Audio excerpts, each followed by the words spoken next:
Let's start with a little quiz. I want you to compare the following two pictures of chests and tell me which one is the better looking. Will it be chest A or will it be chest B? And obviously, they're the same chest, but one is lacking that middle chest line. And I think we all could agree the one with the middle chest line looks a hell of a lot better. But how do you get it? Or how do you make the one you have right now more prominent? Well, there's actually 3 definitive ways I'm going to cover here in this video. And we start with the first of which you actually can't do anything about. But that doesn't let you off the hook. You see, just because you're not to blame for this, it doesn't mean that you're not responsible for understanding the difference so that you could take the right approach in the long run. And we're talking about genetics. The shape of your sternum and the attachments to it makes a big difference in how your inner chest will ultimately look. And it starts with the finger test. Take that finger and place it right here on the top of your sternum.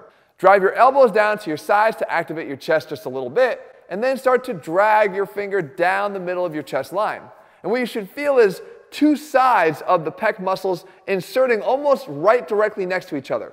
In other words, if you rolled your finger just a little bit to the left, it would start to go up a hill. If you rolled your finger just a little bit to the right, it would go up a hill as well. If you have a really tight separation here, well, it means you are blessed with good pec and sternum genetics, where the insertions of the muscles actually lie really tight and close to each other, and they don't leave a lot of exposed space on the sternum. Well, what happens if you actually have an area where you just feel flat bone along the way? Nothing, because there's nothing you're going to be able to do about that. Those are your genetics. Any jagged lines or weird asymmetries where one pec might turn off to the side faster than the other is just something you're going to have to deal with, but it doesn't doom you to having a bad looking chest. It's just something you need to come to grips with. Now, as this gap becomes wider, the appearance of the chest may become a little less desirable, but again, you can still develop a good looking chest. Now, it can get even worse than that with a condition that the internet named Steinerism, based off of Scott Steiner's dramatically different looking chest than he had years ago. But this is most likely secondary to nerve damage from the pec from a chronically overstretched position, maybe through a clothesline or some other wrestling move that these guys have to deal with. But that's likely not what you're dealing with.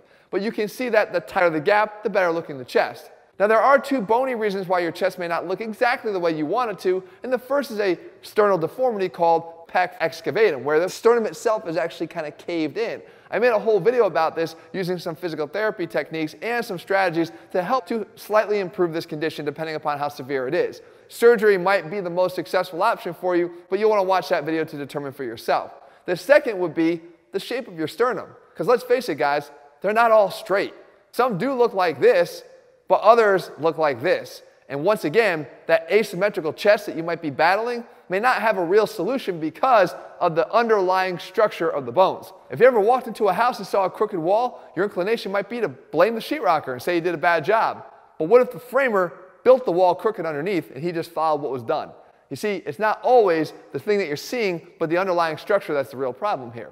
But that's okay, because we can do things still that can dramatically change the appearance of your chest. But we do have to take ownership of the next thing, and that is your nutrition. Because in any situation, with any aesthetic goal, having more body fat covering what you're trying to show off is never going to reveal the best of what you've got. Because even a bigger chest covered with more body fat is never going to look as aesthetically good as even a smaller chest that is much more defined. And that comes from having low body fat levels. I've made different videos covering how you can nail this nutrition aspect every single time, and I make it quite simple. I'm going to link one of them, this one right here, for you at the end of this video. You're going to want to check it out. It's going to help you to bring out more muscularity at any level of muscle growth that you're displaying right now. But now we come to the fun part. Why? Because it's the most impactful for how your chest is going to look and the one that you're most in control of. And we're talking about your training. Now, let's get this off our chest right away. There's no way to isolate the middle chest line. There's no independent head there. There's no one exercise that will isolate that middle chest of yours. However, when you learn how to train the rest of your chest, your middle chest can be directly influenced by the growth of the other heads. So what do? We start by choosing the right exercises. And I'll tell you right now, stop focusing solely on strength, but start there. And what I mean by that is do your bench presses, do your heavy dumbbell presses, do your weighted dips, do your weighted push-ups. Do all those exercises because those are the ones that are going to allow you to overload them quickly and give you the opportunity to grow as much muscle as fast as possible. Especially if you're a newbie just starting out, you want to take advantage of those gains that are yet to be achieved. That said, understand this. Continuing to focus on only those exercises will leave you without the middle chest development that you're looking for every single time. And that's for 3 distinct reasons. Number 1, these exercises don't incorporate adduction.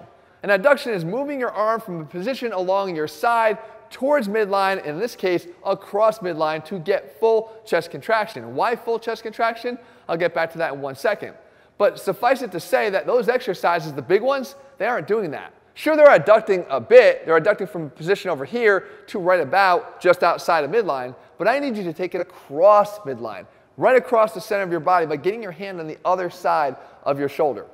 How do we do that? Well, obviously, we're going to do that with exercises like these. All of these exercises give us a chance to drive that arm across midline more effectively.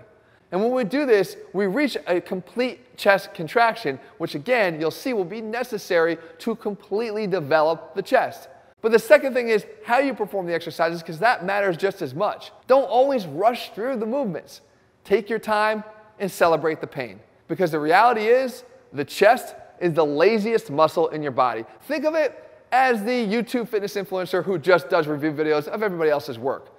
Lazy. Instead, you need to make the chest do all of the work on your chest exercises and relegate those shoulders and triceps to the back seat. How easy is that to do?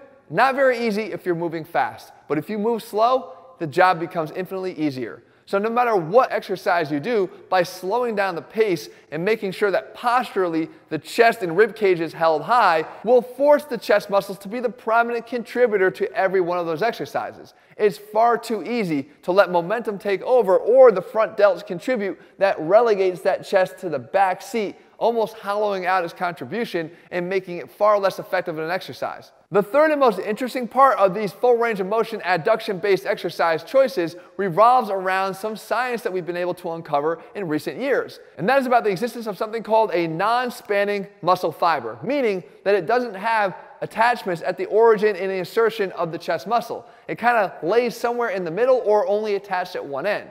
So what does that mean? How do they even contract if they're not attached at both ends? Well, that's where the science gets interesting. They have sticky filaments on them that actually get dragged along as the muscle changes shape. So the actual shortening of the muscle that creates the balling up of the appearance actually helps to grab onto some of these muscle fibers that then allow them to contribute to the activity. What does it lead to? Stronger chest contractions, more complete chest development. When we're talking about getting a complete development along that middle line, you want to maximize the contractile capability of that muscle. And by doing your adduction exercises through a full range of motion and not just stopping here, we're able to do that. So what does all this mean? Well, actually really good news for you, because that middle chest line of yours will become more prominent without even having to address it specifically. By just taking a more well-rounded approach to your chest training, as I showed you here, you're going to have a more well-rounded and more developed looking chest. As the pecs themselves grow bigger and larger and more prominently off your chest, it's going to leave behind that more prominent, more recognizable middle line to your chest, even if there are some slight deviations along the way. Guys, you have a game plan for doing it. Now you just got to put in the work. If you're looking for a step-by-step plan, you can find it over at ATHLEAN-X.com. If you're looking for a review of my favorite chest exercises broken down one by one, you can find that here in my chest exercises ranked video. All right, guys, be back here soon with another video. Make sure you click subscribe, turn your notifications so you never miss a video when we put it out. All right, guys, see you soon.